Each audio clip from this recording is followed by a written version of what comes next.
বলো রান্না কেমন হয়েছে? সেই টেস্ট, সেই স্বাদ।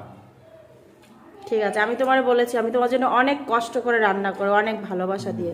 তো বন্ধুরা দেখো, এই যে এই আমার স্বামীকে আমি হচ্ছে এই দেখো, এই যে দেখাই তোমাদের একটু, এই সাইজের চিংড়ি দিয়েছি। আর দেখো রান্নার রং দেখে তোমরা বুঝতেই পারছো, এর মধ্যে কালো কালো যে লাল শাকের বাটি, তার জন্য রং দেখে বুঝতেই পারছো যে কতটা টেস্টি হয়েছে। আর দেখো ডিম দিয়ে লাল শাক ভাজি। আর আমার স্বামী, আমি এত যত্ন করে রান্না করব, কোনোদিন একটা খাওয়ার পরে এটা অমায়িক হাসি দেবে না। তোমার তোমার আমি, আমার কিচ্ছু নাই তোমার কাছে দাবি, তুমি শুধু খাওয়ার পরে একটা তৃপ্তিদায়ক একটা অমায়িক হাসি দেবা, এইভাবে। ঠিক আছে, এই হাসিতেই আমি মন ভরে যাবে। আমি কালকে আবার তোমার জন্য গদা খাটনি খাটি আবার রান্না করবো, শুধু এই হাসিটা চাই, মনে থাকে যেন। যা রান্না করি খাওয়ার